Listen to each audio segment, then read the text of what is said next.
It's time for the MotoAmerica AMA FIM North American Road Race Championship, our second round of 9 for 2025.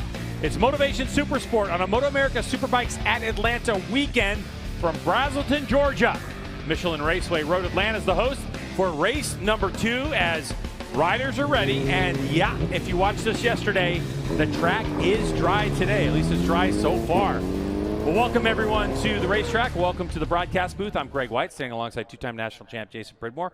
Now, JP, yesterday was really interesting because we had those conditions that are most difficult, right? It's a wet track, but it's drying. People couldn't make the decision, do we go with rains, do we go with wets? But ultimately, we went with those wet weather tires, and we had a really good race. Yeah, and it's really the difference between 10 minutes. I mean, if we would have started this race 10 minutes later, it would have been a fully dry, beyond slicks type of race. But you're going to see here in the highlights, Greg, it was very patchy to start with. Road Atlanta is unique in the sense that there's so many up and downs that it dries pretty quickly. And you can see Matthew Skoltz got a tremendous start here with Jake Lewis, PJ Jacobson, and Ty Scott in tow. Matthew would lead down the back straightaway. You see PJ trying to battle with Jake, but Jake just let off the lever and was feeling very confident on his Altis R9. Here, you look over, it looked like Matthew was maybe changing a map. Jake Lewis goes by him. PJ then takes advantage of the same thing as they head down into turn 12. And those two would start to pull away. Ty Scott then takes advantage of Matthew's setup was just off, obviously, just a little bit yesterday. He would come home fifth. PJ and Jake were up front, and their setups looked amazing. You can just see the two South Africans looking at each other back and forth. Ty Scott did a really nice job of trying to close the gap to the two leaders. Cam Peterson would then go ahead and make that pass on Matthew Skoltz on his way to fourth. This was kind of towards the end of the race. You can see PJ took advantage of Jake Lewis, went by him only to have Jake stuff it right back up the inside of him going down into turn 10. But on the last lap, and in speaking with Jake Lewis this morning, he said, this was my one mistake. I should have just kept doing what I was doing, Jason. But he moved over to the right-hand side of the track. PJ goes by him, and PJ would lead from there on in and get his first win of the year. And those bikes are moving around because those Dunlop rain tires were awesome, but when they dry out, they get awfully greasy. So PJ Jacobson with his first win of the season. But Jay, take a look inside the numbers here, because so far this season we've had basically 9 podium positions in 3 races and 6 different podium finishers so far. Something that we don't normally see this time of year, but obviously PJ Jacobson, who has the championship lead based on those 3 podiums and that 1 win. So very similar to what the points look like. But the clouds are here. The sun is poking in and out. It's a very interesting day here in Braselton, Georgia. And the third member of our broadcast team, Hannah Lopa, is down on the grid right now to give us more. Greg, the energy is high. I think most riders are really relieved that we've got some gorgeous weather and some clear track ahead for this Supersport Race 2. Cameron Peterson here with me now.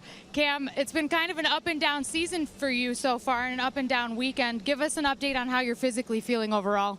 Yeah, you're not wrong, Hannah. It's been a rough start to the season, but, you know, just slowly chipping away at things. This bike is so different to anything I've ever ridden, and yeah, just lacking a little bit of time on the bike and kind of rushing things. So, yeah, it's just trying to have fun again. But, yeah, you know, a little bit beat up from the crash yesterday. Still some nagging stuff from Alabama, but you know, I'm here, I'm able to race the bike, so that's all that matters. And yeah, this team behind me, they've been busting their butt to make sure that I have the best bike up possible and make sure that I'm confident on the bike. So yeah, I can't complain, and let's just go have some fun in this race. Best of luck. Always good to see Cam Peterson in such good spirits, and as he mentioned, that team's got a lot of data from years past and championships won on that very motorcycle. And Cam is just really looking forward to the opportunity to utilize it to its full potential and his full potential. Now, yesterday, Kayla Yakov looked like she was having a lot of fun during that race. It's been mixed conditions throughout the weekend, still really getting comfortable on this motorcycle, but tell us about it. Yeah, yesterday I felt like I was riding my supermoto, just sliding around and having fun. But no, yeah, I've just been super happy with the team. We've made amazing changes over the off season. I've said it a bunch, but coming back from knee surgery, just feeling really strong, and team is working absolutely amazing. Hopefully we can have a great race today.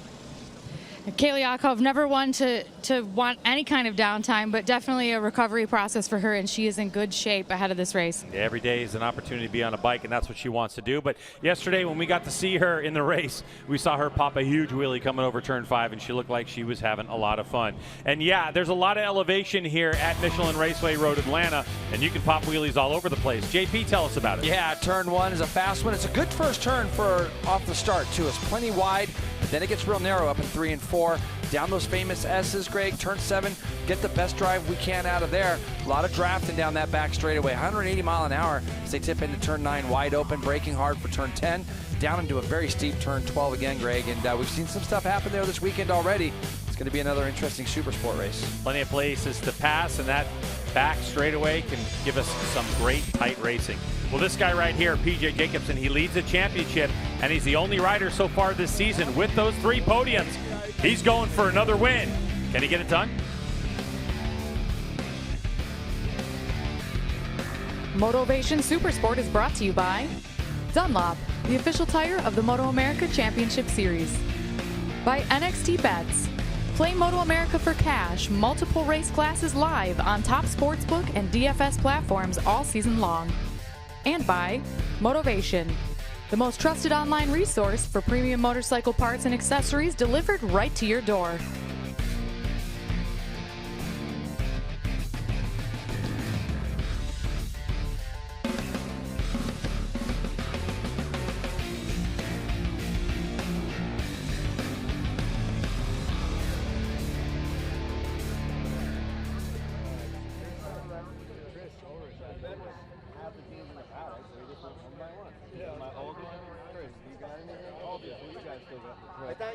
I thought you were like those B actors, you know, who carry around their headshots and just had them out there.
The S's at Michelin Raceway, Road Atlanta, iconic.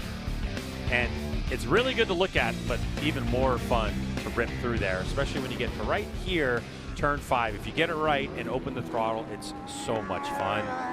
JP, we're all dry now. A lot of these riders missed some dry time yesterday. Skoltz on your pole position with a new track record and all that kind of stuff. I mean, do you even try to predict what's going to happen here? You know, I think Matthew's obviously the guy still to beat. The hardest thing, and we say this all the time, but it's the same for everybody, we didn't get to run a dry race yesterday, so any setup changes that they might have want to make overnight, that's going to be kind of null and void. A few guys tried some different things. You see Matthew Skoltz, P.J. Jacobsen, and Josh Hayes there on the front row. Josh has been working on a lot of different things. Scott, Lewis, and Davis there on row number 2. Back on to row number 3, we're going to have Kayla Yakov, Hobbs, and Torrin Collins. Torrin's done a really nice job. Dave Anthony Vanderbroek, Max Van Rother, and Cameron Peterson there on row 4. Nassani, Black, Enriquez, Sneed, Williams, and Soltis, row 6. And then we're going to go back to Mags, Monk, Oman, Allen, Horney, De Leon.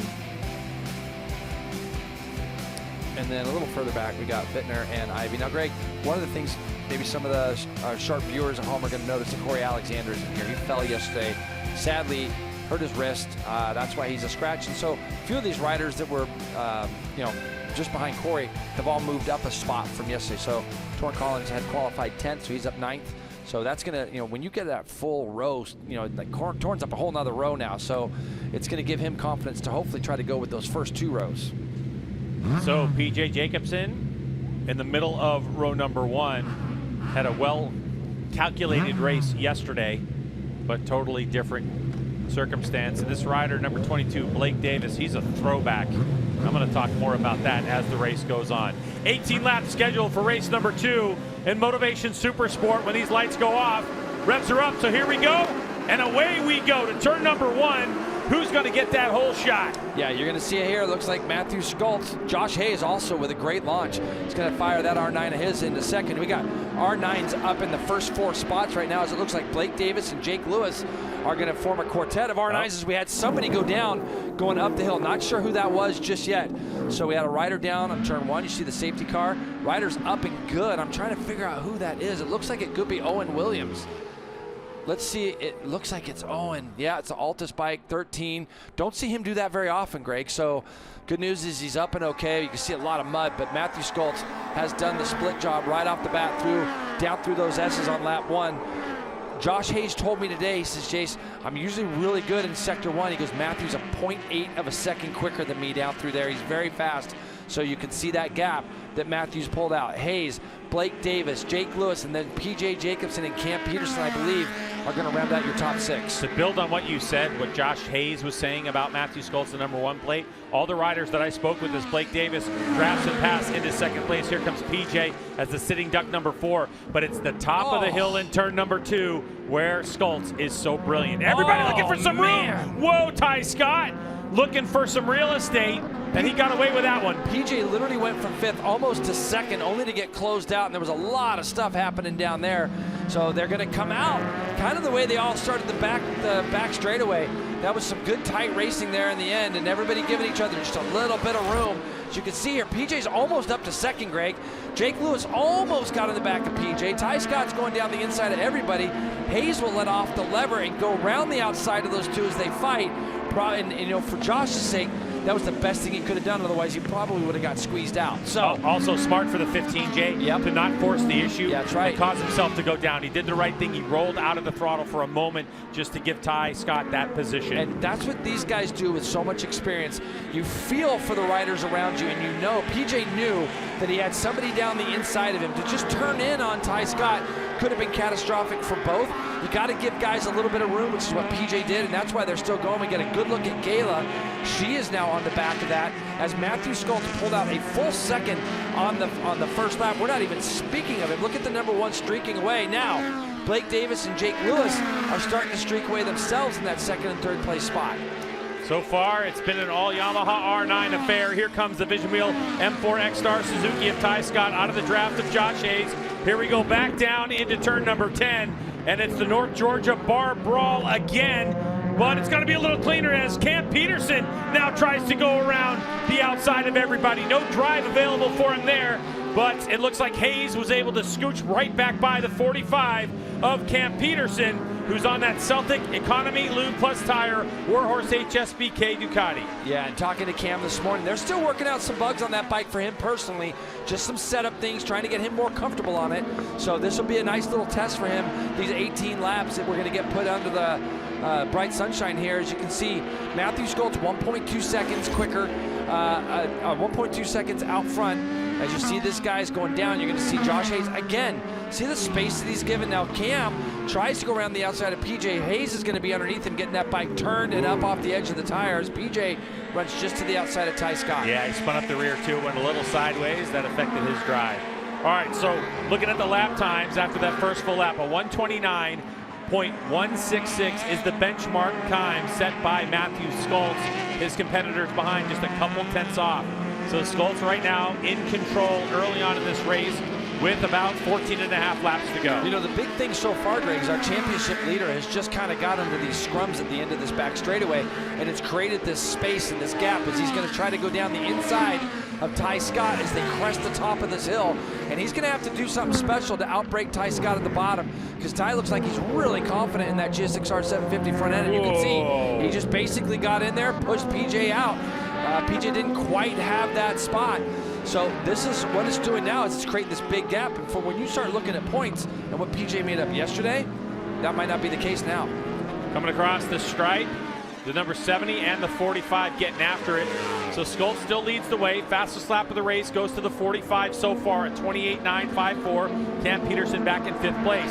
So Schultz leads, and Hannah, the number 22, Blake Davis, looks like he's having a better day in 2nd place.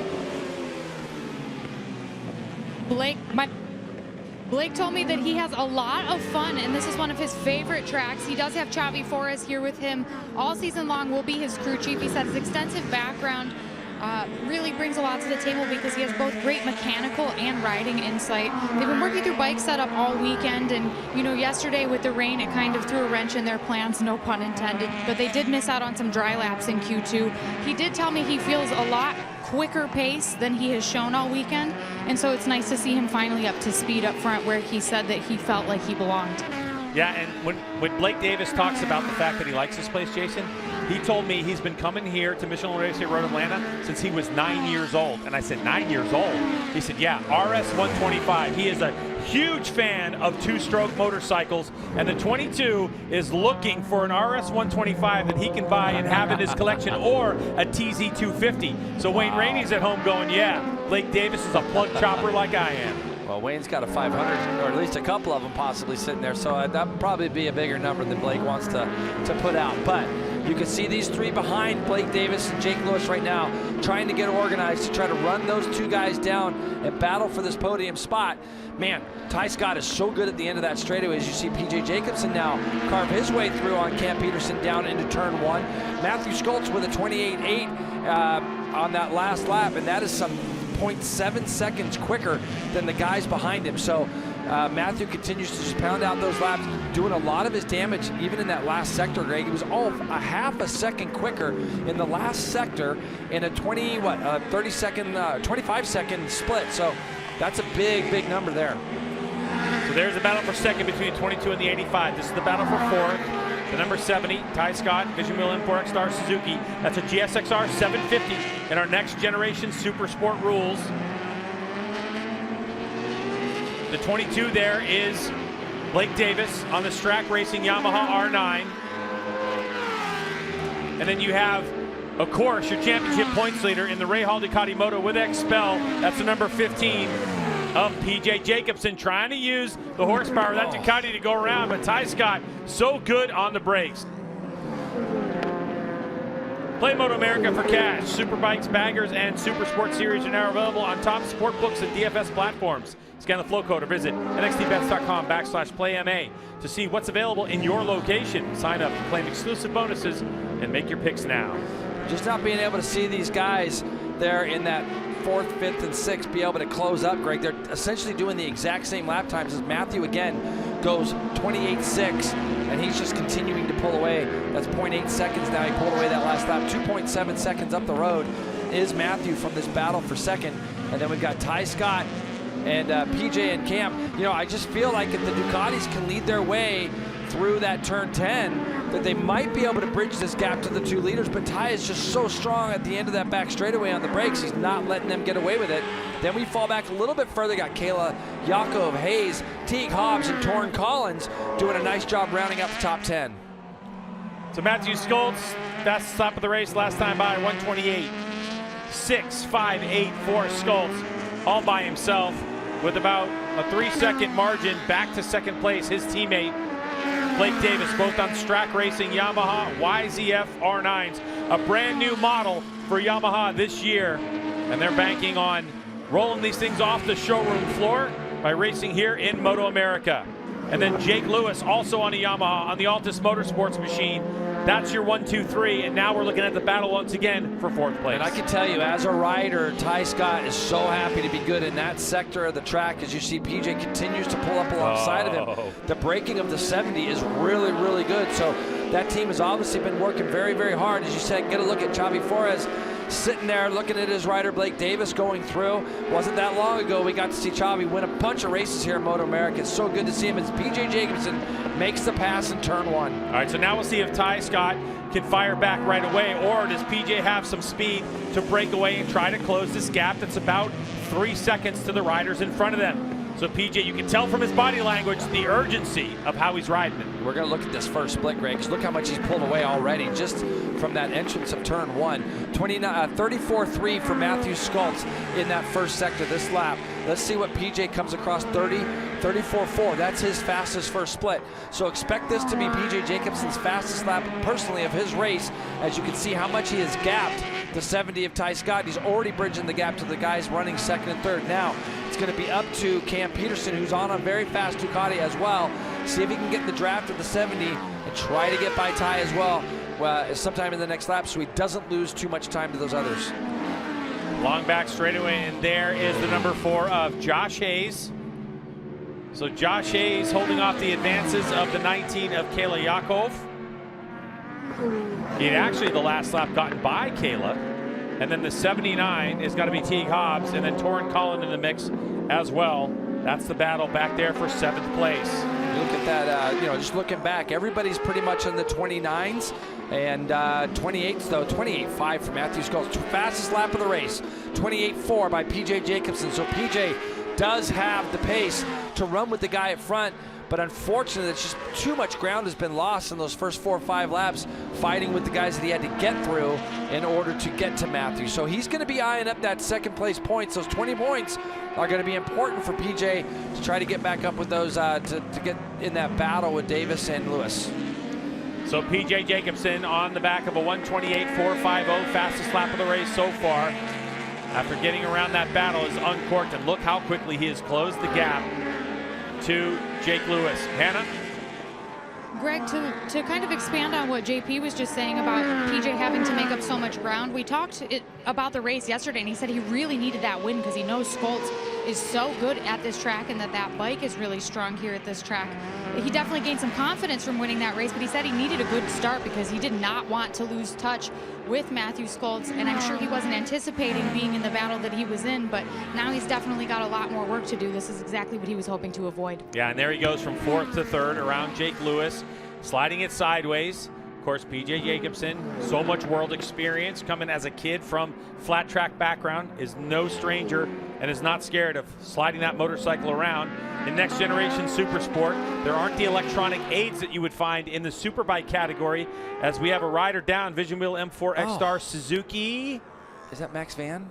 I believe it is Max Van. Yeah, it looks like Max Van. Unfortunately for Max Van, who is riding around in 11th place and having a good battle himself, he's going to be out of this one.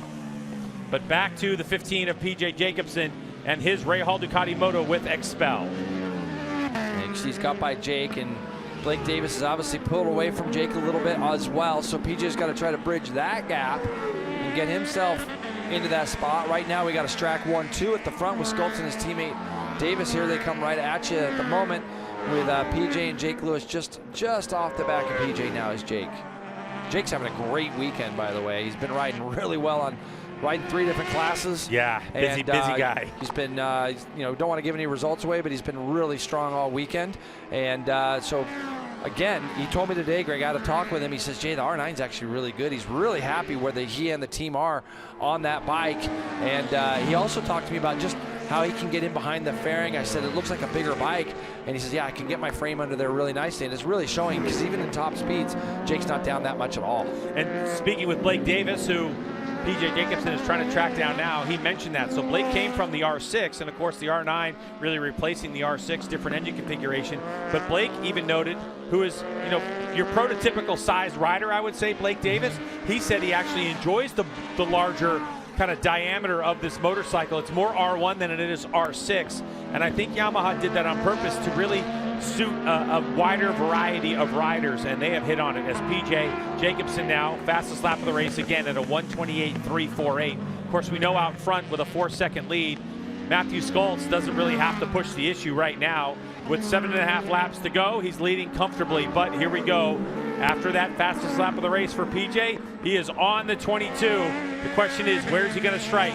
Because what we know about the R9, it gets off the corner really well, but it's at the very tip top of the back straightaway that the Ducati seems to have just a bit more. So we'll see if that's the way he's going to execute this pass. Problem is 4.1 seconds up the road now is Matthew Scults. 9 laps to go, and even though he's off the back, like you said, Greg, of that fastest lap of the race, It might just be obviously a little bit too much. Matthew pulled half a second on these guys, or more actually, half a second on PJ in that first split. Now PJ's got that lead. Blake's gonna be able to redraft here and pull out to the left and maybe go back past him if PJ's not careful. It looks like Blake's gonna, he's not quite there. PJ's got the thing backed in. So Jacobsen does a great job. He's done a really nice job of recovering from those first couple of laps. Now he's got to get his head down, see if he can start to bridge that gap. Because I'll tell you right now, Matthew out front, he's probably got almost a 5-second lead now. So nothing's going to affect Matthew too much. 4.7. Thing is, you want to make it to where if you're the rider in second, you want to make it to where the rider in first starts to see that lap board or that time come down. And if you can get that to 3.5 and make you think, hey, I'm on my way forward, there's a guy coming, that's what PJ wants to do.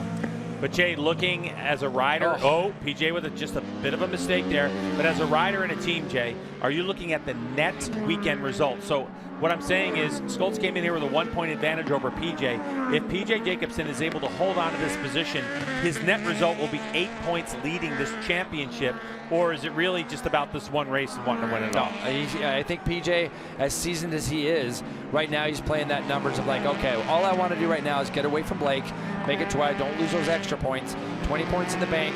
He's going to know that he's netting those points, like you said, but more importantly, it's still a long season to go. We don't win the championship today. There's no reason for PJ to try to do anything too silly, but he wants to be able to defend this position that he's in now and get the max points that he can score from the position he started in today. Motovation Supersport is an 18-race championship over the course of 9 events. As Blake Davis now hard on the brakes, trying to find position. PJ gets it done, holds on to position. I think the thing that Blake Davis is seeing, though, is we're seeing an awful lot of wheel spin on the rear tire of PJ's bike. I can't explain to the people at home what that feeling is like when you're trying to go up the inside of somebody and you're that close to being able to do it. You've got to make these decisions in your mind.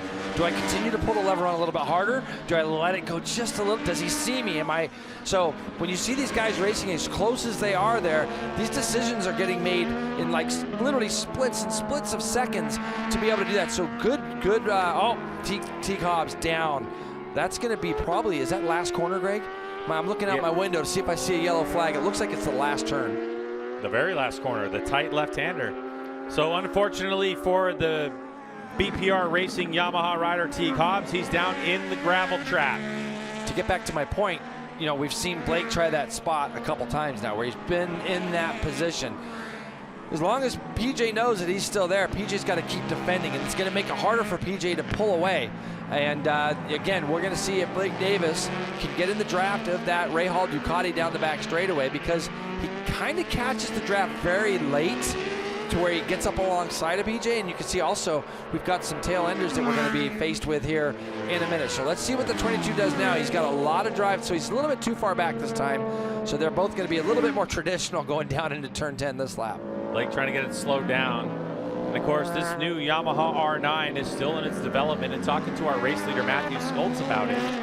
I said, what's the difference between the R6 you won the championship with last year and this new R9? And everybody says there's more torque coming out of the corner. So for Matthew Schultz, he translates that into riding it more, this middleweight Supersport machine, more like a superbike, Jay. With the extra torque, he's able to get it on the meat of the tire quicker and drive, as opposed to the R6 was more higher RPM and more corner speed. So for Matthew Schultz, part of what we're seeing is also the fact that Barber Motorsports Park and Michelin Raceway Road Atlanta are two of his best tracks.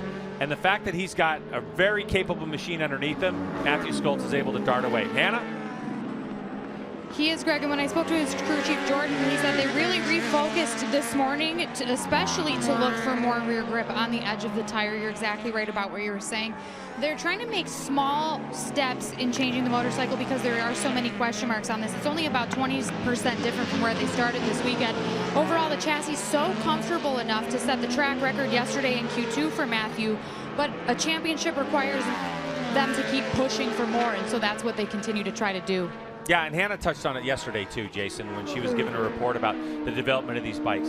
There is no data available, and you know, sometimes what we see when a new model comes out, given enough time, given enough data, at some point of the season, they might be able to say, hey, look, if we're going to, you know, Laguna Seca, for instance, this is what the R6 did, So now we know that this is what the R9 needs. But right now they don't have that. So they show up to the racetrack and everything's a bit of a gamble. So the crew worked so hard to get this bike in shape where he was able to break a track record. Pretty incredible. And speaking of records, he just goes fastest lap of the race again. 28.1, that is so fast, especially this late. And it's not like he's got the hurry up on his pit board to do anything. As he gets to the back of his very first tail enders, he goes around the outside of bike 131 there, Greg, as they head down into these S's. He's got him right in the right spot there. But it's not like he's under any real heat or pressure. He doesn't have anything on his board saying that he's being caught. So for him to still run that 28.1, it just shows how comfortable he is. And not to mention the fact, Jay, that with Hannah talking about them gathering information and changing the bike, the harder he pushes, the more feedback he's going to get from this motorcycle. It's going to be quicker to develop it into a even faster machine. And I think that's really a good thing for Matthew Skultz when you're as comfortable as you are at a racetrack like this one, Michelin Raceway Road Atlanta. Yeah, there's no question. And like you say, Greg, he loves this place, throwing a lot of laps around here. And but this, you know, PJ's very, very fortunate that this first split is where he pulls away a little bit. Even though it's only 2/10, 3/10, it continues to make Blake work very hard in sectors 2 and 3. You can see how much Blake tries to close up on the back. PJ's probably going to get a back marker here, and not a great spot. It's going to be at the bottom of the hill, so it could slow PJ up just a little bit unless he can get through. So, yep, he's going to have a go and get right through. That helps him a little bit, and it shouldn't hurt Blake now at all either. So, yeah, Chuck Ivey was the rider. Chuck Ivey, experienced, yes. very been around, so we know Chuck has been in the championship before. So when you look here at that scenario, you know, had Chuck been just another 500 feet up the road, it would have been a thing where this accordion effect again would have closed things right up. This is where PJ's doing his damage right here. You saw how quick the Ducati turned over that curbing in the right, and Blake was just a little off there and had the bike going in a different direction on the exit of the corner, and that's why you see that gap. So this is the race for second place, and it looks like, even though it's an accordion effect, that PJ has got it in hand with 3.5 laps to go as he starts to just continue to eke away. Even though, look, when you look at PJ ride and you look at this Rahal Ducati Moto with XPEL Panigale V2, even though it's moving around, we've learned that this is the way PJ likes the bike. Oh, yeah. He rides it like that. I think for PJ that if this thing was dead straight in a line and had all the grip in the world, it would feel weird to him. It would definitely feel weird. He likes to have the bike, I feel, you know, you don't want to say he likes to have the bike loose, but he likes to be able to feel the bike moving around underneath him. He can control things, a lot of throttle control, a lot of talent and skills. You see Cam Peterson and Ty Scott, they've been doing this lap after lap. The only reason I know is because I've been looking out my window, and Cam has gotten down the inside, down the front straightaway a few times on Ty Scott. As they go down into this last corner, you're going to see that they both caught Jake Lewis. And look, was that Jake just behind him? Jake just behind him. Yeah, so they've both got by him. As you see this lap specifically, Jake drops back to 6th. They're also going to be up on the back of Chuck here in just a second as they go up into the S's. This could close all 3 of these riders back up again. So Jake obviously struggling a little bit with something in the latter half of this race. You know, looking at Jake Lewis's times, his fastest time of the race was a 1:29.0. He's now about 1.3 seconds off of that with 3 laps to go. We're just speculating, but definitely could be tires. Lewis looks behind him, just a little bit of rear grip issues for Jake Lewis. But caught in lap traffic. So there's the 131 of Chuck Ivey, who's from Augusta, Georgia, on the Team Velocity Racing. He's on a Yamaha R6, is Ivy. So they make quick work of him. Yeah. Because normally when you catch somebody, you think, I'm going to get by him going in turn 5. Chuck carried some speed down through there, so that was good. And now you got the 3 guys. They're all, now this is again, you're going to see the Ducati of Cam Peterson right now. He'll get in the draft of this Suzuki, probably pull out to the right of him. Let's see if he does that. Yep, pulls out to the right. He's going to go by, but then watch when they get through. You're going to see he's ahead. But watch Ty Scott go to the left and just outbrake. I mean, Ty's got so much confidence. Look at Ty Scott. I talked to him earlier today, Jay, and we were talking about the race, and he was telling me stuff, and he just stopped me and he said, Greg, I just like to race. I love racing. So, white flag out. Next time by the stripe. Got 2 laps to go. And Matthew Skoltz with a 5.2 second lead. And now PJ's got 0.7 of a second. We are watching this battle for 4th place that has been raging for the last half of this race between Ty Scott, Vision Wheel M4, X-Star Suzuki, Cameron Peterson out of Corona, California on the Celtic Economy Lube and Tire, Warhorse HSBK Ducati Panigale V2, and then just off there on the Altus Motorsports Yamaha R9, the brand new motorcycle is Jake Lewis, who had such a good start, was in a comfortable position, but now late in this race, just trying to hang on to that group in front of him. And maybe Jake Lewis, never count him out, even with a lap and a half to go. If Jake can figure something out on this motorcycle, he could make a bid for 4th place, but rolling in 6th. Back behind him is Josh Hayes, Torrin Collins, Kayla Yakov, David Anthony, Aiden Sneed on the MV Agusta, just outside the top 10 after a top 10 finish for him yesterday. But all eyes on this guy. When he wants to, he can just dip down into the 128 lows, 128.199, fastest lap of the race, done on lap 13. And now 128.5, so Skoltz looks super comfortable as he got out front early, and the field needed to be in front of him, at least for the first lap in sector number 1. They couldn't do it, and Skoltz was able to have an empty racetrack in front of him and do anything he wanted to do. White flag out, final lap, spreading out at the front. Skoltz, PJ, and Blake Davis. This would still have PJ Jacobsen leading this championship by 8 points as we head off to our next race in about 3.5 weeks' time. We're going to Wisconsin, Road America. Down through these S's, and PJ can see Matthew Skoltz, and he's finally broke Blake Davis here, Greg, over the last, well, really the last couple sectors here. He was able to do it. I'm looking here now, 34.4 to 34.7 for Blake Davis in this first split. So PJ's gonna, I don't know if he'll have a look over his shoulder coming out of turn 7, but if he did, it's gonna give him a little bit of knowledge knowing that he's not gonna be, Blake's not going to be close enough to outbreak him going down into turn number 10. But this is all about this guy in this race, as Matthew has a long look over his shoulder. There's, I tell you, there's nothing better than that when you have a peak back there, half a lap to go. You almost feel like you can just coast the bike to that checkered flag, especially after you go up this next big steep hill. He goes down through turn 10, 10B. It's been a perfect ride for Matthew Skoltz. Great start, and he's putting that day behind him from yesterday, getting that 5th spot. He's going to walk away with 25 points today, G-Dub. Onto the front straightaway, Matthew Skoltz, wheel in the air on his Yamaha R9, his 25th career win in MotoAmerica competition. PJ Jacobsen safely across in 2nd place. Blake Davis will round out your podium. Ty Scott found his way back through on Cam Peterson because, oh man, Cam got out of shape. Cam actually was ahead going into the white flag lap. And anyways, 5th place for Cam. Great ride by Ty Scott. Good to see him put a good result on the board both races this weekend. Ty rode very, very hard. And Jake Lewis, 6th place. Josh Hayes is going to be 7th. Torrin Collins and Kayla Yakov have come over the line in 8th and 9th. And we're waiting for David Anthony. He is, I believe, 10th. As you get a good look at Cam, putting a lot of body and listening to that thing when it went sideways, right? Mentioned to him that he already crashed this weekend and is a little sore. He is not afraid of twisting the grip. When I was with him this morning, had a good chat with him, he couldn't even get his shoulder over, couldn't get his arm up over his shoulder. And he was trying to raise his left arm and show me, and he's, so just need another month, get him healthy for Road America, hopefully. You see the race pace for Matthew Skoltz in his track racing Yamaha R9, and you can see there, lap 12, I don't know if he was answering something on his pit board, but that was after PJ had gotten by his group he was battling and started to close in for a podium position, and he responded. Then he just kind of settled into his gap of 4 to 5 seconds for the rest of the race. On the pit boards, you might have the guy who's right behind you's number on there, so it might have said 22, 22, 22.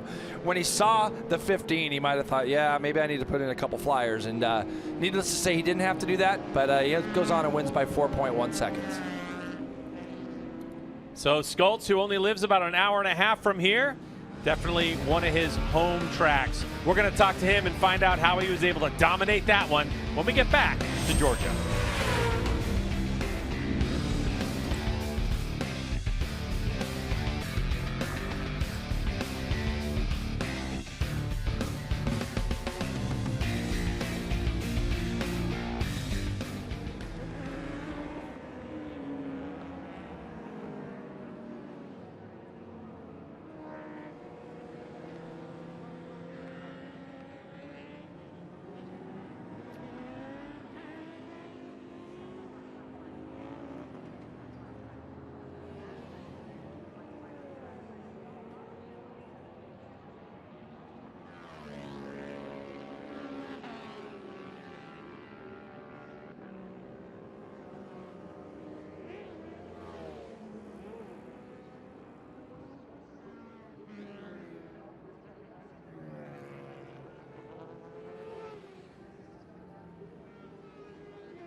Way to go, Matthew. Killed it.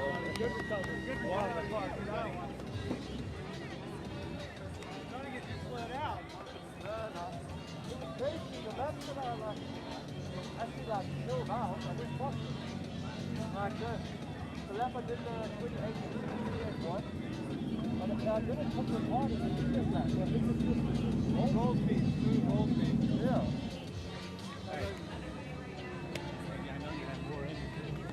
Yeah, that's why one of the people should have.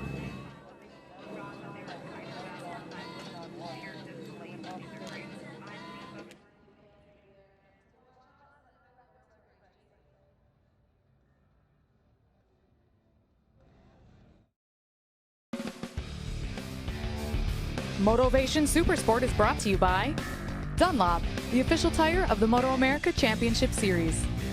By NXT Bets. Play MotoAmerica for cash, multiple race classes live on top sportsbook and DFS platforms all season long. And by Motovation, the most trusted online resource for premium motorcycle parts and accessories delivered right to your door. As Matthew Skoltz rolls into victory lane here at Michelin Raceway World Atlanta, he gets to hang out with his team owner, Peter Strack, congratulating him on a great win. And Jay, we've had 4 races so far this season, and that's the second dry one we've had. Crazy, isn't it? I mean, yeah, Barber in here. We've had a lot of weather. As you look at the results here, P.J. Jacobson, 4.1. Blake Davis, Ty Scott, Cam Peterson rounded out that top 5. Lewis Hayes, Collins. Good run for Torrin Collins. Happy to see that. Kayla Yakov and David Anthony rounded out your top 10 today. And Hannah is with our winner in victory lane right now.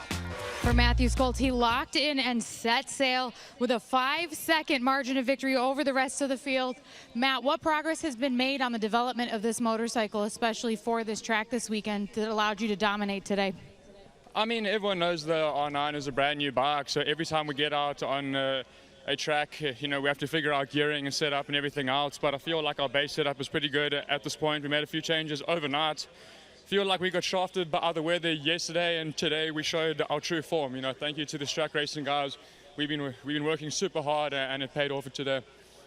Congratulations to Matthew Skoltz, today's race winner. Second place, P.J. Jacobson, following up yesterday's victory with another podium. Take us through your process of making your way through the field. I know it wasn't quite the start you were hoping to get today. Yeah, I've just been struggling with starts this whole year for some reason. I just pretty disappointed in it, so it kind of messed my whole race up, and then I had to deal with a lot of passing and stuff like that. So you know, that R9 gets ridiculous starts, so I kind of knew it was going to be a problem anyway. But yeah, hopefully we can just move on to the next race and take another 20 points and just keep this going with first and second every weekend, and just keep building up. Solid points haul for P.J. Jacobson and Strack Racing teammate to Matthew Skoltz, Blake Davis, rounding out our Supersport podium today. Blake, were you able to maximize this bike's potential and your potential today? Were you able to finally kind of stretch your legs and show what you're capable of? Yeah, I mean, I know the bike has a little bit more just because, you know, Matt's putting it on the top step of the podium. So I really just want to close that gap. I've finished behind Matt and PJ enough within the last few years, so I really need to make the step up and be a lot closer to them. But I want to thank all my sponsors, Strack Racing, Yamaha, KYT, Dionysi, Attack, just everyone that's helped me out. Congrats to Blake Davis and some Strack Racing bookends today on the podium, guys. Yeah, I mean, really impressive for the team that wins the championship. And then they're the premier R9 team for Yamaha, and they're getting it done exactly the way they need to get her done. Matthew Skoltz with a salute to his home crowd. They're enjoying it, as they are his teammates. We have more coverage from Braselton, Georgia when we return.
The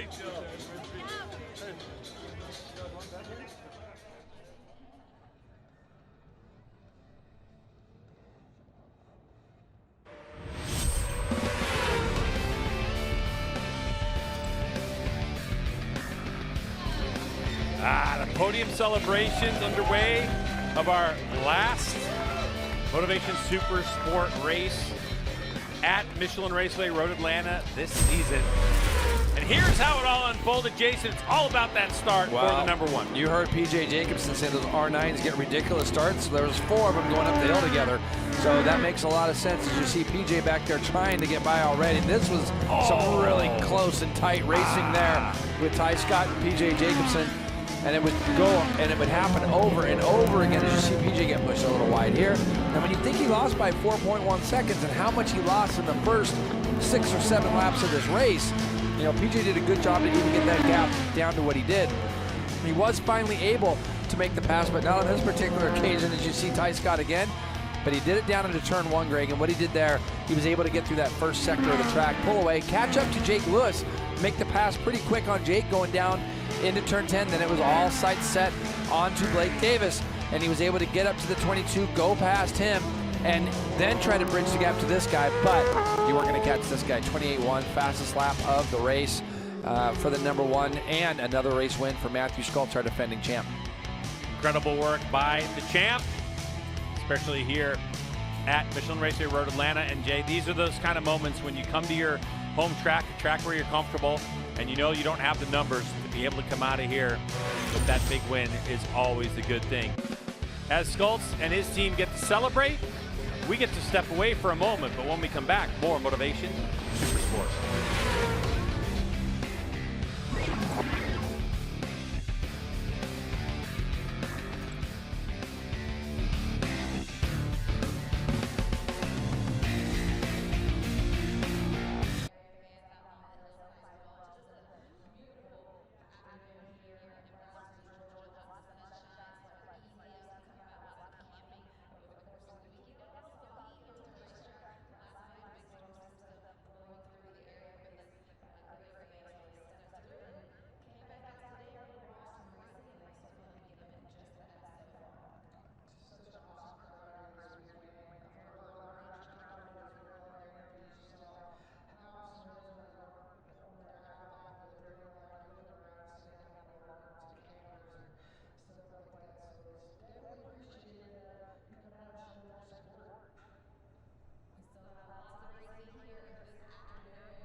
Welcome back to Michelin Raceway Road Atlanta here in Brazelton, Georgia. Motovation Supersport race number 2 is done and dusted, and Matthew Schultz with the win. So the big news right now, I think, from the weekend is going to be that Matthew Schultz, with his 5th place finish yesterday, opened up the championship. But with PJ's 1-2, he hasn't been off the podium all season. Schultz has 1 time off the podium. That's the difference you're going to see. It's 8 points the margin. Blake Davis trying to make up ground, but it's so tight between Davis, Scott, Lewis, and Hayes at the moment. What do you think, Jay? Pretty interesting championship we have going on. Yeah, right when you now. look at it, it's still the same 2 as we had last year, though, Greg, showing that they are always going to be rising to the top of the points. And, you know, for these guys to close up on them, they're going to have to start winning races. And that's going to be the hard thing, because you always feel like it's going to be Matthew Skoltz or PJ Jacobsen with the win. Now, we have weather races like we've had, like at Barber. We saw Josh Hayes win. His pace right now, Josh is still working on getting that R9 up to speed and comfortable for him. In the dry, it's not as good right now for him, as you can tell today. So the other guys, Jake Lewis is putting in some great laps or great things, but I really believe it's got to be Blake Davis to bridge that gap. I think the thing to look at too, Jay, is when we're looking at PJ Jacobsen and what he's been able to accomplish, you look at the second year on this Panigale V2. They have numbers, they have some development in there, but you look at the brand new Yamaha R9 and you say, okay, it's been tested now at 2 completely different racetracks. Yes, there's elevation changes, but Barber Motorsports Park and here at Michelin Raceway Road Atlanta, 2 different configurations. So you have to say, is it the machine that's, you know, top of the pile, or is it just the fact that Matthew Skoltz, who's been a Superbike race winner, comes from such a high caliber of riding level, comes to this class? Like, what is your opinion of that right now with this new Yamaha R9? Well, it's both, isn't it? I mean, Matthew, with his years of experience in Superbike and then going and winning a championship last year, he's got that championship winning pedigree, as we know. And Yamaha is not going to come out with a worse bike than they had. We knew the R9 was going to be a weapon. It's already proven that in World Supersport, as we've seen. So for Matthew, I think he's on a good bike with a great team. Got a good group of people around him down there. He's got a great teammate, and he's not under a lot of pressure. So I think that all those things together, as we look back at these race 1 highlights from yesterday, this was in the wet, and it was the same thing. Those R9s got out to a very, very quick start up the hill. It was Matthew Skoltz leading, Cameron Bobia. This is actually Superbike from yesterday right now. So looking at these highlights, as you see, this was Bobby Fong and Josh Herring going at each other. Yeah, and of course, that's on deck for these guys later. But, Jay, I think really the point when you look at Motovation Supersport is the fact that the question lingers right now. Do we have a situation in this championship that we have seen in years past where every race that we have ahead of us is going to be a wet race and a dry race? And that's really going to throw a wrench in here. There's one advantage for those teams that have good wet weather setups. But, you know, as we look forward to the calendar, our next event is going to be at MotoAmerica in, 3.5 weeks' time. We've been there before where we've had a beautiful day, and then the next day is going to be total rain. But it's another really high-speed, racetrack and stuff that we're going to. So a lot of drafting there. Yeah. Obviously, Road America's everybody's favorite place. We get a ton of fans up there. But you're going to see, I think that you're going to see 8-9 people at the front, especially at the beginning on new tires. You're going to get a big drafting group there. Yeah, and so it's a really exciting championship ahead of us. And, of course, don't forget, this is next-generation Supersport. So right now the R9 is where it is. But make no mistake, if there's adjustments that need to be made in balancing to these motorcycles, it's not past the FIM and MotoAmerica to take a look at it and have those adjustments. So these are all data points that are going to be looked at. It's going to be gathered. There's going to be conversations. But right now, Yamaha's new platform, the R9, looking like a phenomenal race package. Well, that is Motovation Supersport race number 2. Join us for round 3 from Road America in Elkhart Lake, Wisconsin, May 30th through June 1st. We can't wait to see you there. It is going to be a draft and pass battle for the ages. For Hannah and Jason, I'm Greg. Thanks so much for joining us. We'll see you in 3.5 weeks.